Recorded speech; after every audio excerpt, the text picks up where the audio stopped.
Welcome to another episode of Between Drafts. I'm Nat, Nathan. and today we are going to talk about editing. So, how we think about editing our books, our different approaches to the process, what we've learned from editing the few books that we've worked on.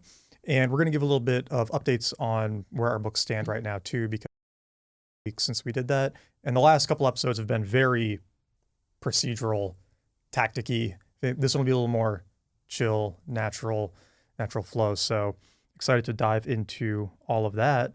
What's going on with your book? Are you saying the name to people, or are we keeping that under wraps for now? Hesitantly, The Witch Trial. But we'll see. That might change. I don't love it. Yeah. Working title. Yeah, working title. What's the latest? You're almost done with it. And then making those edits, sending it off. Wrote up query letter, synopsis, all that stuff. Happy to share folks.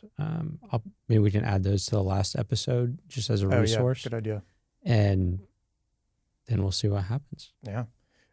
What did you decide on in terms of number of people you're going to reach out to initially? Are you going to do that smaller middle of the list batch? Yeah, or? Exactly. Start there and then expand, see what feedback is. If I start getting requests, then I'll send it to everybody immediately. Yeah. If no requests, then make tweaks. Just keep it going. A little science experiment. Sweet. What happens? And yeah, we should mention too that our last episode was all about the fiction querying. Curious how that works. We should go listen to that one. Who else did you give it to besides me to read before sending it out? Elizabeth, I assume. Yep. Do you have other people? More people have read Act 1 just because for the fiction process, that is so much more important than anything else. Yeah. Because an agent is going to first read 10 pages. So those need to be really strong. Yeah. So the focus was on that. Have you two, who I trust a lot with high level feedback, give that for the rest of the book. And that's good enough. Anything beyond that to me is me, which I'm good enough at already. I don't need to do more of. Well, and I feel like too, correct me if this is wrong, but I could see a publisher or an agent picking up a book if the premise is strong and the beginning is strong, but the middle and the end need to be reworked. But if the beginning isn't strong, a much harder sell for them to be interested, right? Completely agree. Yeah. If they see the promise, they also know, okay, these places have excellent editors. They're very good editors themselves. Yeah. They can help it become, go from good to great if they have something to work with. And then you're also some non-trad publishing, right? For sure. Yeah. Yeah. I think it'd be silly not to at least consider it. It's definitely considering self-publishing or some kind of hybrid arrangement. And you've already talked to the author's equity people, right? You want to explain what that is quickly? Because it's kind of an interesting model. Yeah. So essentially, the CEO of Penguin USA, her name's Madeline. She's really excellent. Started a new company called Authors Equity. They raised some money from, I think, very intentional folks, Tim Ferriss, James Clear, a lot of people who've had pretty good success, specifically in nonfiction. Chats with them went very well. So they're one of the first people I'll reach out to. And their model is you don't get an advance, right? Correct. But you get 25% profit share? I think it's larger than that. Oh, it's larger. Okay. I don't know the exact number. If I get an offer 25% is them. bind. I'm thinking of. Okay. Yeah. I don't know. Is it like 70% profit share? I think it's pretty high. I think you're right. But their whole idea is to try to better align incentives between the author and the publisher. Yeah. And they have much lower fixed costs. Like if you think about most of these publishing houses, they have real estate. They have massive teams. Yeah. Costs are very high. That means that they need to make, a pretty hefty chunk on every book sold. And all these places are looking for that lottery ticket book to pay everything else back, right? Yeah. So with Authors Equity, it's a little different. You don't, but you get a much higher % cut of proceeds. Cool. And they're, from everything that I've interacted with them and just hearing from other people, really good partner. Yeah. So it'd be cool to interview Madeline or James or someone on that team at some point. Yeah. Just like hear more about how they're thinking about it. Should we talk about editing? I can start with I got to give my book update sorry. too. Yes, go. I'll shut up. Yes. So I gave you the version of Husk last week, and I gave that to you and two other people. One of actually, he was homesick, and so he read it in a day, which was, that's a good sign. yeah, it was awesome. He said he loved it. He said he really, really enjoyed it, and he had really, really good notes. And a few of them were things that I was already thinking. So I'll just mention a couple of them to see if they land, because I know you're through these parts. Like, one of his things was that world in the beginning of Act 1 and the beginning of Act 2 felt like slightly thin and rushed, and especially in Act 2 when like the Alexandria stuff comes in, that could be like pulled out a little bit more and like slowed down for like the relationship building and the world building sides. And Agree. you agree? Okay, cool. That was something I was thinking about anyway. It was like the number one thing that I felt like needed to be changed. And so for that to be one of his big things, I basically said, okay, I want to do those edits before I give it to anyone else. So I've been working on that this week. And then we're recording this on the 14th week. Is it next week? I guess it's the week after, isn't it? Thanksgiving's late this year. Week 28th, after. 28th, I believe. Yeah. I'm going to send it to people next week so that they have through the Thanksgiving holiday to read it. And I've got like, I think 10 people who want to look at it. That's a lot. So, Are you going to send it to all 10? I think so. Yeah. Just, you know, it's different than what I've done in the past, getting that many people to look at it, but it's a nice mix of casual readers, writers. I mean, unfortunately, I don't have many friends writing fiction. Yeah. There's you, there's Maddie, Maytal maybe. I haven't asked if she's interested yet. Dale, but like not as many. So it's mostly like people who just enjoy fiction and nonfiction writers. But I think that'll still be useful. For sure. But we'll talk about that more in the editing. So you do something really interesting with your editing. Your first page, you always put, hey, these are questions and things. Yeah. Yeah. Should we just jump right into that? Yeah, let's do that. I mean, I think I might have gotten that from you though. Don't you do that? Yeah, but I just give people 2 questions. You gave like 5. Yeah. time. That's a good point. Well, okay. So yeah, let's start with that. So, you know, the main topic today is how we think about editing. Because we've talked about this a bunch. Editing kind of feels like the biggest leverage point and that seems obvious now that I've said it that way, but in terms of slowing yourself down or getting better faster. And we're good examples of how to do it quickly and how to do it slowly. That's definitely how you can end up losing a ton of time. Yeah. Is over editing or editing the wrong level of the book at the wrong time. And so it's like when you think about, oh, I want to write faster, you know, I want to write at higher words per hour or whatever, important than how quickly and efficiently you can edit the whole book. And I feel like we've gotten a lot better at that over the last year. Yeah. So maybe I can start with a big mistake that I've made that probably cost me months, I would say, so 2 mistakes. First is editing at the same time. I would write, let's call it 500 words, and then edit those 500 words and edit them again and again until I thought they were great. Yeah. And those 500 words might have been, you know, at the end of that editing process were definitely better than them. But had they changed significantly enough that the story itself had changed? And I would argue that most of the time the answer was no. So if the story itself is the same, and then so the problem there is I'm very microscopic before the whole thing is written. And that means that when I go to do high level editing, I might look at those 500 words and say, oh, I don't actually need those. Yeah. And then all that time spent editing, let's say I spent, 5 hours editing that. Those 5 hours are objected when I get rid of those 500 words. Yeah. And if you compound that over time, which is what I did, it makes things take way longer than they would have if you just write the whole thing and then edit top down. Yeah. So that was probably my 2 big mistakes was top-down editing first and then editing during the writing process? Yeah, well, let's talk more about the top-down editing because I've tried to formalize this in like my drafts a little bit more. The more we've talked about it, it feels like a great way to think about it, where there's almost these different levels of editing. And coming from article writing, blend together so you don't notice as much. But yeah, with book editing, there's, at the highest level, there's the story, right? There's like the main beats, the main scenes, right? Like this happens and this happens and this happens.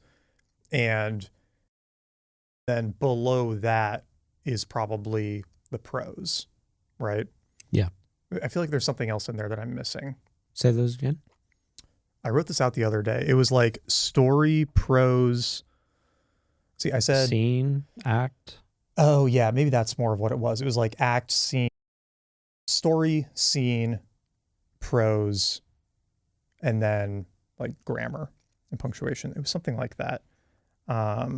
So I would even throw in act. For me, I try to view every act as its own self-contained story within the larger. Yeah. So like the overall story and then the story within each act. Yep. And then within each scene. Yeah. And then the actual prose. And like then that. the grammar and spelling and stuff. I like that a lot. Yeah, I think that's a really good way to think about it. I want to write that down because it's really good. Story, act, scene, prose. And how you really want to edit down that list to maximize your time. Yeah. Well, yeah, because like you said, I use this example all the time where after the first draft of Crypto Confidential, I just deleted the first 30,000 words. That's a lot. It's a lot of words. And yeah, if I had spent any time editing them for prose or grammar or any of those details, it just a huge waste because I didn't end up using those words at all. And, I think I did a good job of that with Husk, where doing this, when I started from scratch and did the new draft, I got the whole draft done with basically zero editing. Which is, I don't know if I should have committed to that. the deadline helped for sure. But I think it also helps, kind of like what you said, once you've had the experience of having to delete something you spent a lot of time on, I think then it's a little bit easier to say like, okay, I'm just not even gonna. And just from a math perspective, for my example, let's say I write 500 words and edit them, and the editing, do a couple rounds, and it takes, let's call it, I don't know, 2 hours. Yeah. Just average. That might be more, that might be less. And 100,000 word novel, which is what I wrote, 500 word chunks. So at 2 hours each, that's 400 hours. Yeah. Which is 10 weeks. 10 work weeks. Yeah. Probably more like 20, considering you only have so many effective writing hours a day. Right. Yeah. Yeah. That, and people are doing this with full-time jobs, with everything. So you don't, maybe don't do what and do what I'm trying to do now, which is this top-down editing approach that you're much better at. Have you found anything helpful for stopping yourself from editing while you're writing? Because I know a lot of people struggle with that. I really struggle with it because I'm not usually a perfectionist, but when it comes to stuff that I'm writing, I have that tendency. So I very much struggle with writing the thing and just leaving it, knowing that it's not as good as it could be. Yeah. Because your first drafts, it might be decent, but it's not anywhere near 100% good to go. I struggle with that. Really hard. Yeah. The only thing that I found works for me is the deadlines. Like knowing that I need to get a certain number of words done or get a certain chunk done within a time period lets me force myself through it. Yeah. I feel like this week I've been less productive because I've only had this part to edit to take a full week of work. Sure. And so I've done a lot of like goofing off instead of just getting it done and getting it out to people. And so I don't know, the deadlines help me immensely. I also like, do you think about triage with your editing at all? What do you mean by that? In the sense of the book can be different points, right? What do you mean by that? So, well, like there is a version of the book where you could hand it to someone and they have an enjoyable experience reading it. Yes. Right? Like the version of Husk I gave you, it's not done to the point that I want it to be done, but it could like maybe be an acceptable book. Like now. Mm-hmm. But I'd obviously like it to be better. But if you spend too much time just on the prose stuff and you never get like a complete story, Yeah. then you're never in this finished state. Yeah. And so that's Yeah. something I've thought about more is like there's other edits I want to do that doing because I want to get it to the next finished state. And then I could go back and kind of like move down into some of those edits if I want to add them back in. Like maybe you want this character here in this scene, but they don't need to be there for the story to be complete. So you get it to the next complete level and then you go back and add that in later if you have time and if you want. There's another way that I'm thinking about it here is the way that I had done it was really seeing prose grammar, where those were the things that were getting edited. Yeah. Where the story and the acts within the story were getting less edits. Or I'd argue that those are to get done properly, have proper character motivations, proper cause and effect that drive the entire novel instead of polished grammar. Yeah. It's helpful too that somebody else can publish or polish your grammar. True. But they can't really do your story for you. Thing that especially you can do. So we were talking a little bit about giving it to people for feedback. And so you only ask 2 questions when you give it to people, right? Yep. Where do you get bored and where are you confused? Why those 2 questions? I found that readers are very, very good at picking up where something is going wrong, but they're not great at identifying the root cause of said issue. And the main thing that I want to do with a story, hard for people to put down. Yeah. I think that is a great sign. And the 2 things in my mind that stop me from reading things are I get bored and I get confused. If I need to like go back and look at something or whatever throughout the book to make it all sense, I'm confused. If I'm just like, I'd rather be having a snack, watching a football game, I'm bored. Yeah. And those are 2 feelings that people can easily identify that often have, in my work, then I can go fix. Do you give different guidelines to your writer friends versus non-writer friends?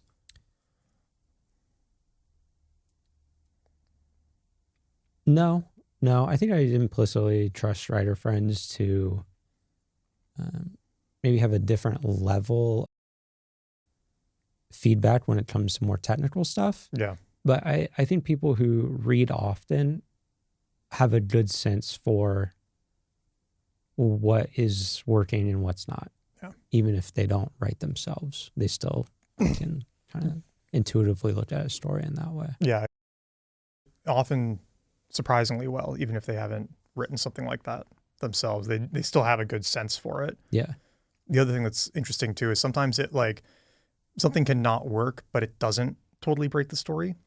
And sometimes it doesn't work, but it does break the story. Yeah. And those can be hard to suss out as well. Like a book, you have those moments of, okay, I don't totally buy this.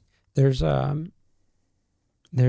somebody called it something, you don't want to break the reader out of their trance, if you will. And you want everything to be consistent throughout. So if in my book, the magic system for one scene different than a magic system earlier, that the reader has now accepted as truth, and then that truth gets broken. Yeah. Even if technically, it's fine from a writing perspective, technically, but it breaks what that reader has accepted as truth, and then that causes them to start questioning, pulled out of the story. Yeah. It's another thing I like to avoid, and that is often like tied to the confusion question.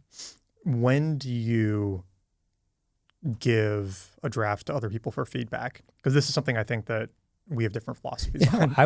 I think we have the same philosophy. You're just better at executing. How do you think about it though? When I'm confident enough that the story is pretty good, like the overarching story, whether I'm giving someone an act or a whole thing, is Yeah, I think that's it. There's not. Oh, what about you? Yeah, I like this. I like this rule from Eric Jorgensen, author of Almanac and Naval, that you want to give it to someone when when you feel 80% ready to share it. I think that's helpful because if you wait till you're 100%, it's probably too late. Mm-hmm. But listening to more now with myself is, when do I start working slower, or when do I start procrastinating more, or when do I start fiddling? Because that usually means that I don't have a very clear big thing to attack. And so I've run out of big things to change.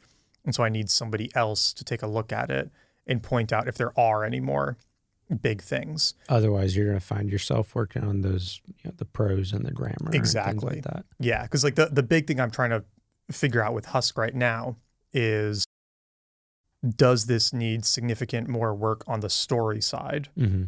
Because once the story's set, honestly, I think the editing gets a lot easier because I can just do as much prose stuff as I feel like I have time for. Right. But even if I don't get all the prose stuff done, it can still be a good book, right?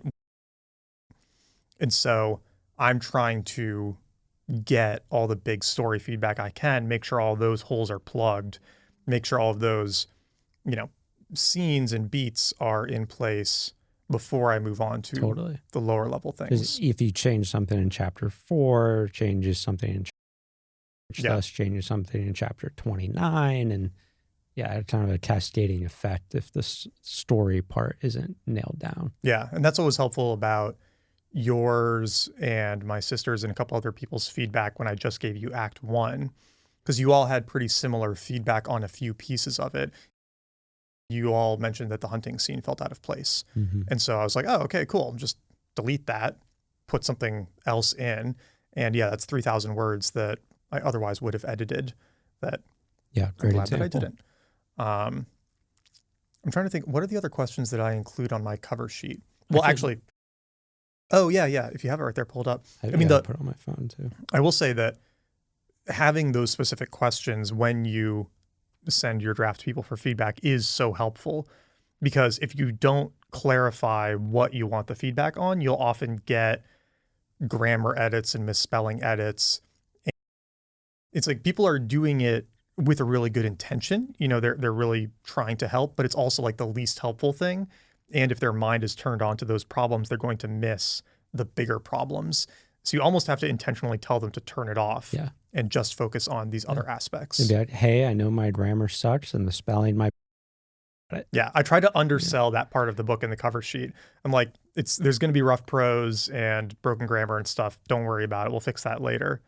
But what other ones did I have on there? So you broke this down in 3 buckets, I would call it. First is requests. This is where you lay out your 5 questions. You say what's boring, what's confusing. That's where I stop. You continue with what's not working. 4, you say what do you love. 5, what do you want more of. So you also hit the positive side. Yeah. Which makes sense. I find that should probably do that. Helpful.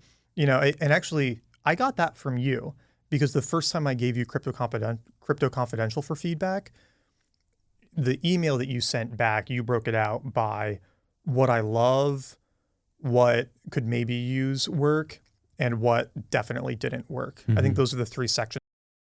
Mm-hmm. And that was really helpful because there was great, medium, and then like definite things to fix. Yeah. Because the things that I love question, it is really helpful. I mean, Brannick, and shout out Brannick, the guy who read Husk in a day last week, one of the things that he sent back related to the what did you like, in chapter 17, he basically said something changed in your writing from here to the end of the book, where it got more descriptive and richer and just very slightly slower and made the world feel bigger. And I really liked it. And I didn't feel like so much in the beginning, but now seeing the contrast, I want a little more of this. And that was such a nice call out to get, because now I can look at like, okay, what did I do in chapter 17 specifically that made him feel that way? Now I want to go read 16, 17 back to back and look for that. And that's part of what I was working on. I was like, this is better. So it's kind of this question of, okay, what was I channeling then, right? Or, what are the little things? And I mean, I think it's literally just like an extra sentence here and there. Mm-hmm. It's not much, but it clearly made a difference. So that was super helpful because it wasn't confusing or broken, but it was something that I could like better too. Yeah, absolutely. Yeah, that's a great question. Your next budget was big changes. This made sense because you had already given me Act 1 and you had made some major changes to Act 1. So that was helpful for me to see. So by page 5, I'm like, what am I reading? Right. Well, okay, so this is something I've started doing, and this is like a super editing thing that I'm trying, but I actually really like it. I started a GitHub repo. And for your book? For the book. And whenever like hear me out, okay? Go ahead. Whenever I finish a major edit, like a major version, I'm saving that to a new folder repo. Uh-huh. So like the one that I sent you was draft 2.1. Sure. And now I'm doing 2.2, which is based off of like Brannick's feedback and the things that I thought. But then within the 2.1 folder, I'm going to have your feedback, his feedback, one other person's feedback. And that's going to be a specific draft. And I'll always have that draft, in Markdown and Word in there. And then I'm also tracking the changes between drafts. So if I send it to you later, I'll know exactly which version you had last time and what got different after that. So I can include that cover page and say like, hey, chapters 1 through 4 are exactly the same. So you don't need to read them, but 5 is different, 6 is different. This character's gone. This one's here. Like that to me for getting the best feedback, I think is really helpful when you have people you're working with regularly. Yeah. Because we've done that informally before. Yeah. Well, I'll send you something like, hey, chapters 1 and 2 and 3 are the same. But I haven't tracked it like that. Yeah. And the other thing that I'm doing is within that folder for that draft, if I delete anything or remove anything, I save it as a file with the name of that scene. So when I deleted the hunting scene in draft 2, I saved it as, hunting scene.md. And now that I'm re-adding it in Act 2 for this draft, I have it saved away there, but I don't need to like go through, I don't need to like go to the bottom of the document or to an archived scene in Novel Crafter or something. It just keeps it all really well organized. Yeah. So you recommend GitHub for that over like Google Drive? Use a Google Doc for it, but I find GitHub and just doing it in Markdown files on my computer like very intuitive. Cool. Because I find the task tracking nice in there as well, like just having bulleted lists that I can check off as I go. Yeah. But I also like the techie side of this stuff. Yeah. Okay. Kind of crazy. If you do that and you use Cursor, which is the, AI powered code editor, it reads your draft. And so it will suggest things as you're writing out your task list. So like it picks up the names of your characters and things. You have the code editor does? The code editor does. So if I have a document that's like Brannick's edits, and then I start doing my to-do list, it realizes that I'm taking stuff from Brannick's edits and it starts suggesting other to-dos for editing the draft. And that's really cool. That's probably better than that on a whiteboard. Yeah. It's really neat. I didn't expect it to be that good at picking up stuff from the document, but it does a surprisingly good job because it's just Claude. It's just using Claude on the back end. Yeah. So yeah, I guess a code editor just means they have some fancy prompts that are better with code behind it. So that's pretty sweet. Yeah. Oh, what was the last bucket on there? Okay, so you had requests, which were the questions, big changes, list of things that have changed, known issues. I'll read these so people know what this means. And that goes, it switches from the past tense in chapter 13, which did throw me off, then back to present tense in chapter 39. Will fix. He's basically saying, hey, I know this happens, not a big deal. I'm going to fix it, make it work for your brain. It's fine. Yeah. And, you think about it for like, as a reader. Next known issue, there might be a couple errant references to character dying that I need to correct. Because that happened in the first version that I read. So it's helpful too, right? Yeah. Yeah. So those are helpful. Just things I'd probably call out, be like, hey, you just totally switched. Well, the thing I realized was I could delay sending you guys the draft by 2 or 3 days to fix those things, but your feedback would still be good even if I didn't fix them. Yeah, it'd be the same. Yeah. And the question is like editing throughput, right? Like, how are you constantly getting new ideas and things to change? Because this is my big problem with working with the trad industry is this kind of like waterfall process. Yeah. Where you get a big draft and you send it off and then you wait a month. But during that, anything with it, because they might come back with feedback that's different than what you thought to do. Absolutely. And you've got to kind of work with them. I mean, this is what sucked with the first version of Husk was I sent it to my agent and it took him 6 weeks to read it. And then by the time, and I kept editing it and working on it during that time. And then he came back and basically said that I should scrap it. And the first version, different story, different same book, title, same title. same world. Yeah. And so, I'm kind of like, okay, how do I avoid ending up in that kind of situation again? But his feedback was also quite helpful. It was. No, I'm not saying it wasn't helpful. It was great. And I kind of wasted 6 weeks that I didn't need to spend. Yes, if you had back immediately. Earlier. So, okay, I have a question for you because you gave me this book 13 days ago, I think, roughly. No, it was like a week ago. Was it 13? I think it was 13. Maybe let's roll a week and a half. Okay. Let's say 10 days. I will probably get you feedback on day 12 to within 2 weeks. Would you prefer if I had given you feedback when I finished Act 1, feedback on Act 1? When I finished Act 2, feedback. When I finished whole thing, feedback. Or do you want to keep following the top-down method here and say, no, I just want to wait till Nathan finishes the whole thing, story feedback, and then kind of have it broken down like that? I think whole story feedback is definitely the way to go, because going back to Brannick's feedback, there were things that he was confused about in Act 1 that he understood by the end, but then he could go back and give much better feedback on Act 1, how it ended. Sure. So if I had gotten those questions from him before he'd finished the book, it would have been less helpful than to see them put in context with the full understanding later. I think this is kind of your job as the writer when requesting the edits, is deciding how much of the book, right, you want to give the feedback, in the sense of, like, when I just gave the three of you the Act 1 feedback, my main question was the same as yours. Like, do you get through this? Yeah. And do you want more? Yeah. It doesn't matter if you're a little confused by things. All of that can be fixed, but do you at least finish it and are curious? Yeah. Do you want more is a great question. More. And that's what I'm going to... People who answer honestly. You don't want the American Idol treatment. Right? Yeah.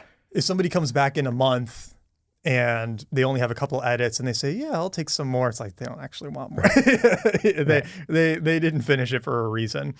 But if they come back in a few days and say, oh yeah, I'd love more, good sign. Okay, I want to get your take on something, which is, because I'm thinking of doing this, but it obviously adds a lot of logistical hurdles, which is I'm debating emailing my email list and asking if anybody wants to be a beta reader.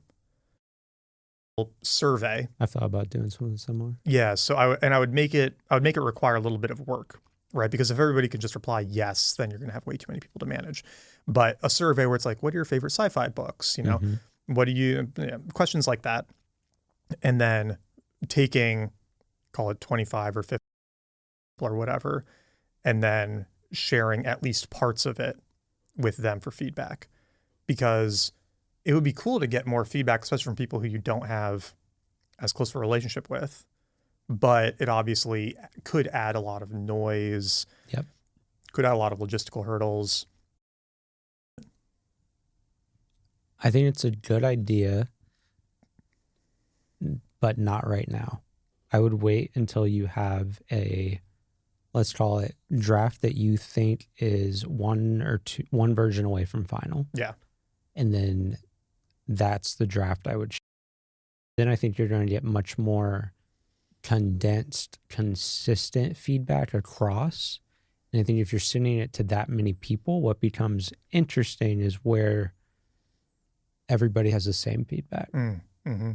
More so than one person thinks ABC needs ABC needs to change, another person thinks it's DEF, whatever. I think it's that like consistency across that would be the most interesting. I would also say there's probably some well-known authors who do something similar, and maybe they've written about their process and what's worked well and what's not for them. Yeah. See if you can just copy that. I think James Clear did that for Atomic Habits, where he took 100 people from his list and broke them into groups of 25 and gave them each a section of the book. So not the whole thing. Not the whole thing. Interesting. I think that's how he did it, which works kind of for nonfiction, doesn't work as well for fiction, obviously. But I think you could maybe tranche it out too, where you just send people the first act to start. And then if they actually finish it and want more, then you send them the rest of it. And maybe that's a metric too, number of people who actually sent the feedback. Yeah, that would be a good one as well. You said you've thought about it, but aren't going to do it. I'll probably do it. For me, I just want to, I'm focused on trying to move faster than I usually do. Yeah. And that would take a while. I was thinking if I do it, I would do it when I send it to the manuscript reviewer in January. Nice. Because they're going to have it for 3 weeks, and I'm probably do too much during that period. So that would be a good time to give it to these other people as well. For sure. But still undecided on it. I think it's a good time to do that. Yeah. Yeah. So, okay, I have a question for you that we haven't talked about. 2 things. First is you've worked with professional editors, Confidential. Talk about that experience, what they focused on, how what they focused on is different than what a normal reader would focus on, normal friend editor, let's call them. And then second is how you think about editing by medium, whether it's printed out, whether it's an ebook file, whether it's just on your computer, anything like that. Yeah. Well, this was the first surprise on the first round of edits I did with Crypto Confidential, where I sent it to my editor and he took a couple of weeks to read it.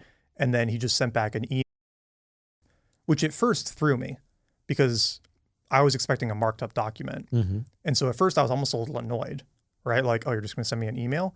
But then I realized there's actually a lot of value in that because, like we've been talking about, at that earlier stage, that's sort of all you need. You know, you shouldn't document yet.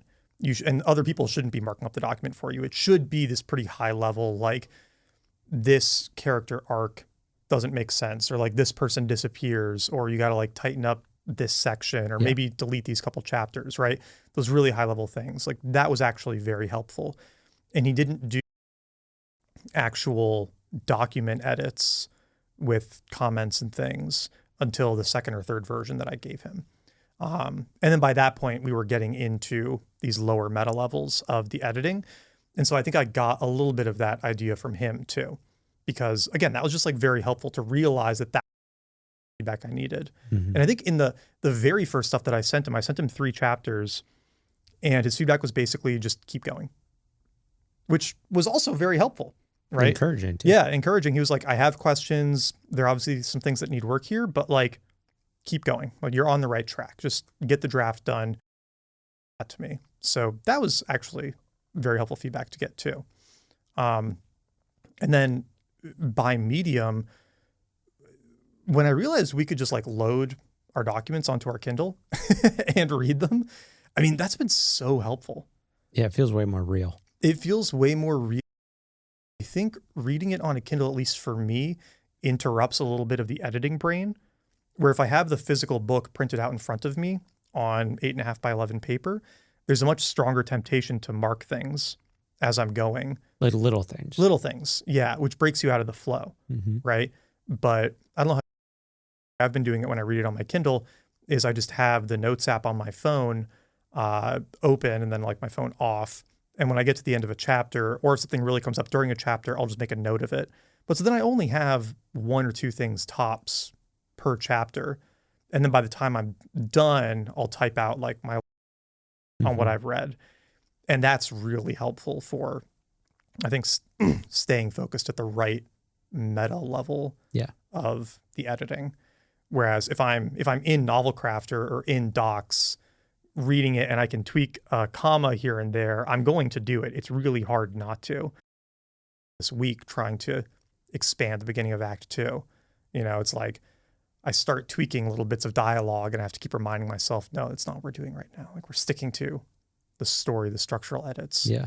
But how about you? What have you found works well with like working in different mediums? Very similar, because exact same thing where if it's printed out, then I get a pen and I mark up everything, even though the focus should be higher level at that point.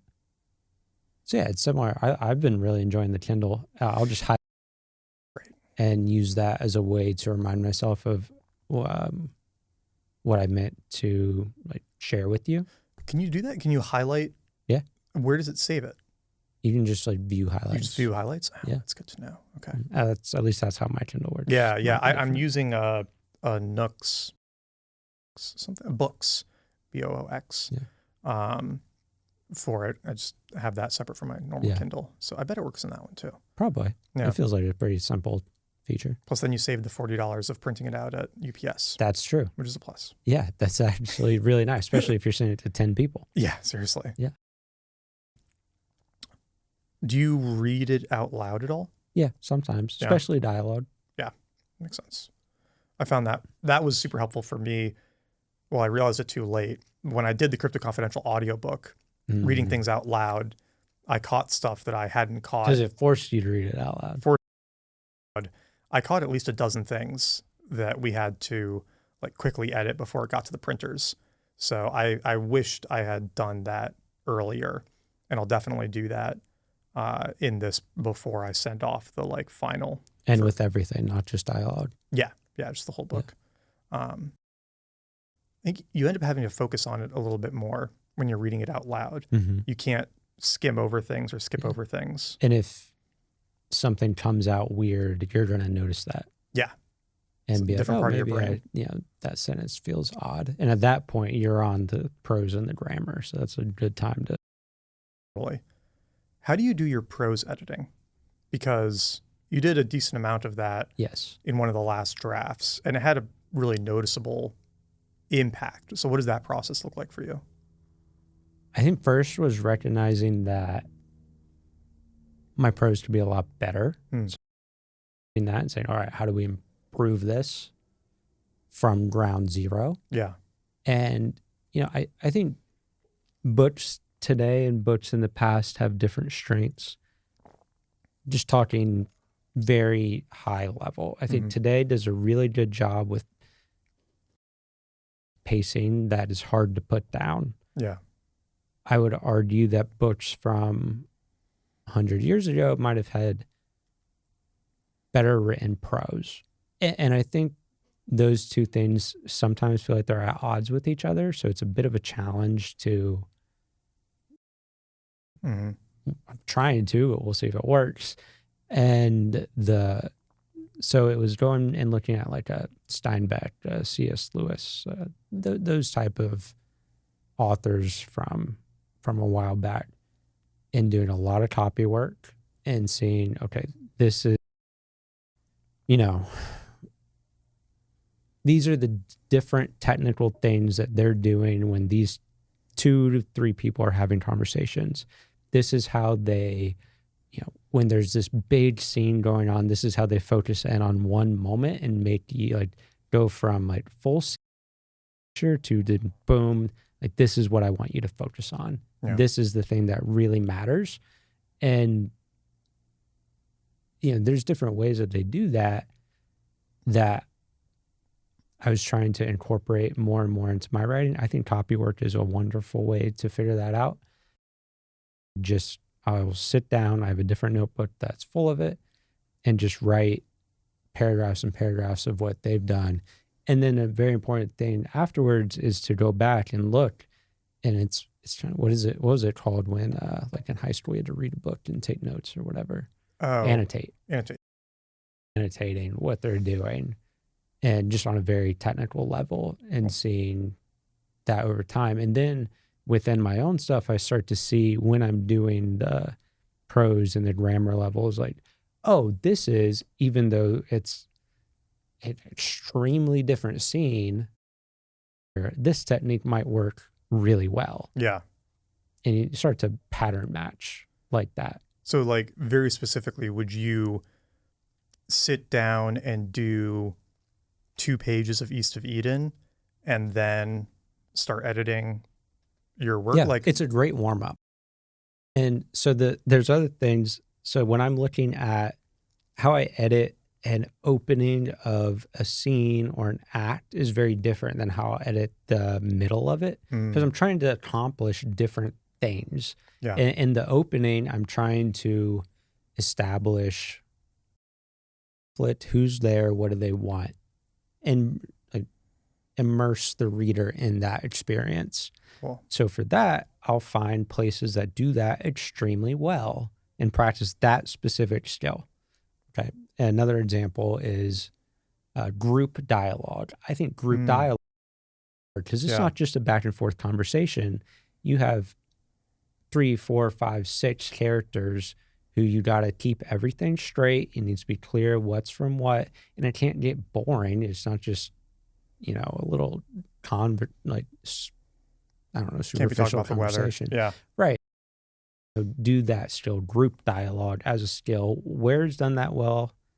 How can I learn from it? How can I apply learnings to my stuff? Cool. Just intentional practice like that went a long way, I think. Were there any modern books that you used in addition to the old ones? Balance it? Would you do a little bit of East of Eden, then a little bit of The Magicians or Red Rising or something? Or? Yeah, I liked looking. So for prose specifically, I think Patrick Rothfuss, Please Come Out with Book 3, is Don't hold your breath. one of the best for fantasy, the best writer of prose out there. His writing is beautiful. Do you like him better than George R.R. Martin? For prose, yeah. For prose, cool. Yeah. Uh-huh. What would you put Martin in for, like world building or? World building, conflict, twists, things like that. Yeah. The world that he created is massive. Yeah. So for anything like that, where you're trying to portray something that, like, I'm not trying to do something on that scale. I think that would be just like asking for trouble at the moment, maybe in a decade. Yeah. He did a bunch of books, He did. right? Didn't he used to write sci-fi? He's written a ton of different stuff. Yeah. It's all pretty good too. Cool. But yeah, I think Name of the Wind and was it Wise Man's Fear? Wise Man's Fear, yeah. Yeah. I guess I should finish Wise Man's Fear, huh? It's good. I want to go back and try them again. I read them, tried to read them like 2 years ago or a year and a half ago before I was reading more fantasy sci-fi, and I didn't get through Wise Man's Fear. I think you'll really appreciate his writing. I'll probably appreciate it more now. He also has 2 called novellas. Yeah. They're quite good. Cool. In the same world, right? Mm-hmm. Yeah. Same. They focus on, I'd call them minor. The main series are the main characters of the novellas. It's good that he's at least getting novellas out. Is it good? That means he's focusing on other things. Good point. It's at least something. Yeah. Right? I enjoy his work so much. It's a compliment. Yeah. Anything else on editing you want to? No, I don't think so. At least for me, the biggest thing is like that high to low editing. Yeah. Story, act, scene, prose, grammar. Focusing on character motivations, cause and effect, consistency, those questions that we both asked beta. Your additions of the positive side of that. Yeah. The cause and effect is a good one. That's one that I forget to read for sometimes. But it is one that you pick up on intuitively, I think. Like when something isn't working, it's often that there's a cause and effect missing. Mismatch. Yeah. Either like, mismatch. Yeah, like there's no cause for the effect, right? Something just like happens, right? Anything else you were thinking of?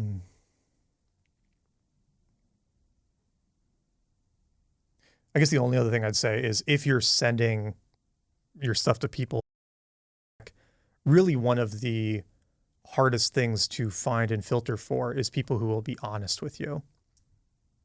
And one of your hardest things to get better at is not you specifically, like people in general, is wanting honest feedback. Yes. Right? Because if you just want someone to tell you it's great, you're never going to get better. Yeah. be a hard thing to get used to, like being okay with somebody having critiques. And we talked about this before, but any book that you love, you can probably come up with meaningful critiques for. And so just because there are critiques doesn't mean it's bad. There's just ways that it can be better, and to that person. It's not always that, right? And so I feel like developing that openness and that desire for things to improve on is so important, because it is the only way you get better at the end of the day. Yeah, well said. Yeah. And I definitely keep like a mental list of the people who give really good feedback, and then try to like bias towards those when I'm asking for feedback next time. Like Crypto Confidential, I asked a lot of people for feedback on various parts of it. And some of them were extremely detailed and extremely helpful, and very, very insightful commentary. And then there were other people who were like, oh, I really enjoyed it. Yeah.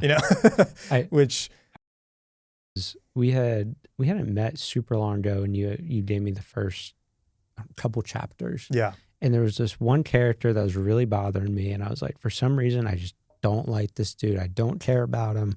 I don't know how to tell Nat that. Yeah. And I think it just turned out that there was just like a different way to introduce him that made him more likable to the reader. Yeah. But then you made that change, and I was like, oh, all of a sudden this character like really came to life. Yeah. Yeah. And And an example of critical feedback that turned into ends up being super helpful. Yeah. Yeah. Yeah. You've really got to critical feedback to get better. Yeah. Yeah. What are you reading? Currently your book. It's called Nice. Husk. Almost done with it. Should finish it probably tonight or tomorrow. Oh yeah. I'll try to read yours tonight too. Depends if I get distracted with Thursday Night Football or not. I'll do it. It's possible. Yeah. Well, that's the test. Yeah. Does it make you pause Thursday Night Football? Yeah. You know, if you only have 12,000 words to go, you should be at a point where it's a little harder to put down, I would hope. Yeah, But exactly. What chapter are you on? Do you remember? No. Okay. What else? Or do you have any other books going? Or No. I kind of put everything else down to just read that. Yeah. I'll get back into Shogun. It's a long one. Oh, that's right, Shogun. Yeah, yeah, yeah. I'm still working my way through Musashi, but it's slow going. Yeah. Too. Yeah. And then I paused it to pick up Roadside Picnic. What's that? A relatively like famous in the sci-fi world book from the 70s. And it was significant because it was written by a Soviet author and then translated into English. And it was one of the first like popular novels out of the Soviet Union become popular in the US. And so that was kind of what gave it some Very cool. energy at the time. I'm only one chapter into it, but the premise is interesting, which is basically that a bunch of aliens came to Earth to check it out and see it, and then left. They're just like, wanted to come check it They're out. like, not. Exactly. Show me what you've got. Yeah. And then they left, but they left a bunch of shit behind. Uh-huh. And so there are people who scavenge through their like landing zones for alien tech to try to use to advance humanity. And it's a story of one of those people who's like going into this dangerous zone, killed by shit, That's cool. to try to find cool alien tech. Neat premise. I'm listening to this podcast called the Fall of Civilizations. One of the big turning points between Rome and Carthage was something similar, where a Carthage ship, after a battle, washed up on, were able to get it. And they didn't have this technology before. They were bad shipbuilders. Oh. And then they got that technology, and all of a sudden the naval battles were even, and they won the land battles. So everything switched. That's cool. Yeah. I mean, it's similar. Just thing washed up, take it, reuse that technology. It's kind of like Of course. yeah, where studying the aliens in Area 51 is where all of our technology comes from. Yeah. Yeah. That's good. Not a bad premise. Maybe we'll find out. We're Yeah. going to get the UFO files finally. Oh, we'll see. That'd be exciting. All right. If you're not subscribed, please subscribe on YouTube or Spotify, Apple, wherever. Follow Nathan on Twitter at NathanBall27. and at worldbuilders.ai. You can follow me, Nat Eliason, on Twitter, blog.nataliason.com. And what should we do next week? I don't know. If you have an idea for more episodes, DM us on Twitter. We will respond. Yeah. Should we do the one on my 1 month draft? Oh, that'd be a good one. That'd be a good Especially with you starting to get the feedback from that. Yeah. Cool. Let's do that next week. So Perfect. how to draft a book in a week next week, or in a month next week. Yeah, I was going to say, Yeah. or We could be aggressive. And now for our next trick. Yeah. Thanks, everyone. See you next time.